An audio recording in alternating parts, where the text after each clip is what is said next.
It is Big Ten today. We are fueled by Gatorade on this Wednesday. Great to have you with us. I'm Dave Revson, and as always, I'm joined on Wednesday by Ashley Adamson. Ashley, Halloween Eve, lots of excitement. I decided this year to come dressed as a sportscaster, and I got to say, I think I did. No. Yeah. I pulled out all the stuff. I don't know if you can see. I got this earpiece here. I got a microphone. So, no stone left unturned. I am just, for the first time in our friendship, I am wildly disappointed, Dave. I was told that this was going to be the Halloween special and that we were doing full costumes. So just so you know, I am coming prepared for both of us, okay? Right? Like, I've got anything that you want, I've got it. So I will just say Halloween energy is very important to me. And I feel like deep down you're a big Halloween guy, but it hasn't allowed to. I got makeup. So I rented the studio. Like, what else could I have done for this costume? Okay, fair enough. All right. For the A block, I'm good with that costume. Okay. We'll see what happens throughout the show. All right. Thank you. Let us get to our big story. It is the top of the Big Ten.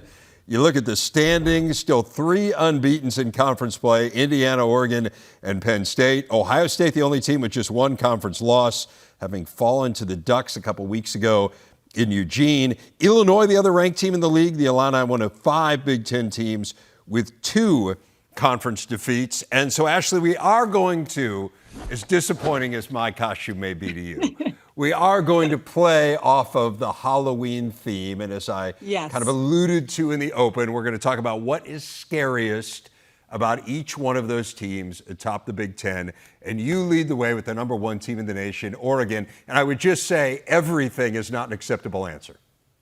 Okay, fair enough. And I did think about that because that was the initial easy answer, right? But I think what's scary about Oregon is that they are doing what really great teams and special teams do. They are getting better every week. I mean, it was only, a couple months ago that the sky was falling because they couldn't protect Dylan Gabriel and were struggling against Idaho and what we now know to be a top 15 Boise State team.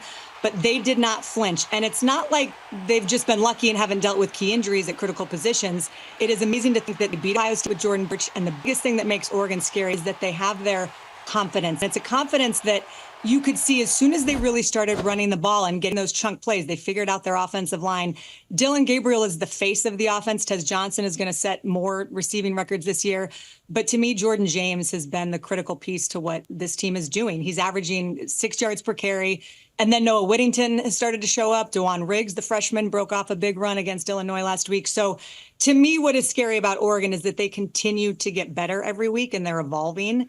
And you've seen different guys step up when they've gotten their opportunity. I could not agree with you more. That is exactly what I would say about Oregon, too. That last part, that they are getting better. When you think about the number 1 team in the country, when you think about what they did getting that home win over Ohio State, the way they destroyed Illinois last week, and that's a pretty good Illinois team, a ranked team going into Eugene, and that game was over certainly by the end of the first quarter. It felt like there was no chance that Illinois was going to come back. And that's what stands out to me, too, is that this Oregon team is number 1 in the country, and yet it feels like the arrow is pointing up. Penn State next. I am scared by the variety of ways that Penn State can beat you. Last year, the thing that stood out to me, obviously the lack of big plays, and we talked about that as to why Andy Kotelnicki was brought in. But it also wasn't an overly efficient passing game. They were right around the 50s nationally in passing efficiency. Now they're in the top 10 in passing efficiency. We're seeing Tyler Warren, who is a human highlight. Then they bring in Bo Pribula after Drew Aller gets hurt against Wisconsin, and they don't miss a beat there. So you've got 2 quarterbacks that can beat you. You've got 2 running backs who are fabulous. You've got a tight end who might be the most versatile player in the country. And then the defense. Like at the beginning of this year, I was concerned about the defense. Like Manny Diaz did an amazing job these last couple of years. He left to be the head coach of Duke, has got Duke rolling early on this year. They've had a really nice season despite a tough loss last weekend. Tom Allen came in, and it felt like at the very beginning of the year, maybe they weren't quite as good defensively as they had been, with the Bowling Green game, I think, being the most obvious example. But that side of the ball is getting better and better. So, Ash, it's not that different from Oregon, where it feels like it's a pretty complete team. Yeah, I'm with you. And I would just add to that, if you were to ask me who the scariest player to prepare for is, if I was a defensive coordinator, I would say Tyler Warren. Like, you have no idea where this guy is going to show up and what he's capable of. If we're just going to go further with the Halloween theme, like, he's got some Freddy Krueger vibes. Like, Tyler Warren, what made Freddy scary was because he was so versatile as a villain. He had a lot of range. He was charming, and he was also your worst nightmare. So anyways, moving on, I think that's spot on Penn State. Let's go to Ohio State. And Dave, when we started the season, the Buckeyes had the most intimidating roster in the country. Everybody came back. We've talked about the pressure. It was natty or bust. And after steamrolling everybody through the first 6 weeks, the Buckeyes have looked human their last couple games, including obviously Saturday's narrow win over Nebraska. So I'll just focus in on what I think makes them scary this week as they play a huge game against Penn State. What's scary is that they've got a quarterback with a giant chip on his shoulder who has been waiting for this matchup for a long time, and certainly since transferring to Ohio State 10 months ago. Will Howard, as everyone watching this probably knows by now, he's from the Philly area, grew up a huge Penn State fan, always wanted to play there. He never got recruited by Penn State, and now he's got a chance to play in Happy Valley against the team he loved that took a pass on him. He's been a delight in every media interview I've seen. He's calm, cool, collected. He was terrific on this show a couple weeks ago talking about the Magic Merlin sleep suit with you. But the way he talked after the Nebraska game about this being personal with Penn State, and he said, I think something to the effect of like, we'll find out if I'm good enough to play there on Saturday.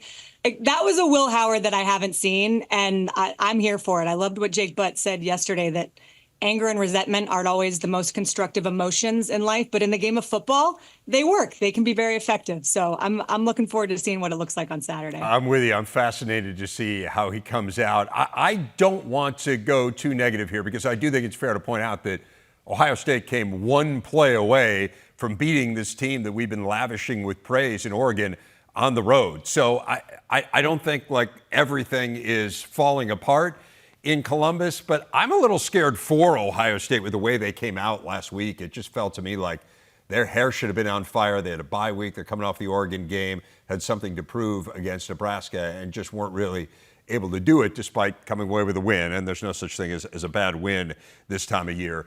Those teams are looking like playoff teams as of right now. We look at the Athletics projected playoff field. 4 Big Ten teams in, the 3 we just talked about, as well as Indiana. Ducks would get a bye as one of the 4 highest-ranked conference champs. Ohio State and Penn State would host games in the opening round. IU would be on the road. Again, the first real playoff rankings come out on Tuesday. I don't want to leave out Indiana and what makes them scary. And I would just say, I mean, in a lot of ways, they've been as complete as any team in the country. Like, I think the obvious thing to say about Indiana is their offense. I mean, they're the second highest scoring team in America. They were number 1 before last week when they had to play with a backup quarterback with Curtis Rourke out, and David Jackson certainly played fine, but they weren't quite as overwhelming. But I would actually say it's their defense because of how good the offense is. You would think, well, maybe we get some sort of a break going up against this D, but that is just not the case. They proved that they can win a game with the D against Washington. You had D'Angelo Pons starting things off with that huge pick 6. They're so disruptive. We're seeing them here bringing down the quarterback. They lead the Big Ten in sacks and tackles for loss. So as overwhelming as they've been on offense, I'm going with defense as the scariest thing about the Hoosiers, Ashley.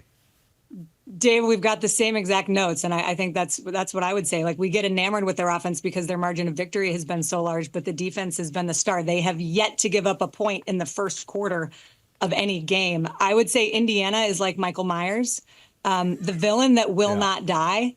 And because they have so many players who contribute, they've kind of got that like faceless identity thing going as well. So they are scary. I didn't know about you. I'm really curious to know. I didn't know about you in the slasher films. I mean, it really feels like I'm big on the slasher films. I've been brushing up on them for this segment, just so you know. And I remember that I actually really don't like Halloween movies at all. So just if I'm being totally transparent. Okay, because you came across as a real aficionado. Yeah. Well, I play one on television. All right, yeah. A slasher aficionado on television. I'm curious, though, how many Kurt Signetti costumes there will be this year in the state of Indiana. Yeah. Like, if I think I'm rethinking what I'm going to go as, and I'm looking around and I'm thinking I kind of missed the boat on that. But I also, before we end this, I don't want to leave out Illinois, one of the, the teams that's in the upper echelon. And I will just say, like, I know last week's loss to Oregon did not feel great. A lot of that was not just the score, but the injuries. But Brett Bielema's team is 6-2, and their 2 losses are against undefeated top 3 teams.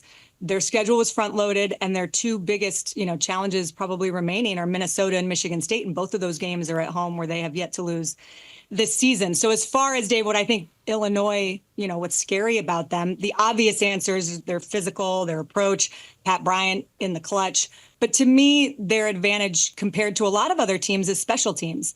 And every elite coach I've been around in my career is directly involved in and makes a huge emphasis on special teams, and that's Brett Bielema to a T. And there's a lot of examples of how this shows up in games, but the one that comes to mind is that fake punt that they pulled off against Michigan. They were only up 6, and it just totally changed the game. It flipped the field. So I think calling and executing those kinds of plays in the right moment can be the difference between a good season and a great season. Bielema's consistently had really good kicking games, too, at Illinois. I'm really intrigued by that game. I think Minnesota is rounding into form, but man, the Gophers are afraid of Bielema. They have never beaten him in his coaching career. He is 10-0 all time against Minnesota at his time at Wisconsin and at Illinois. There is much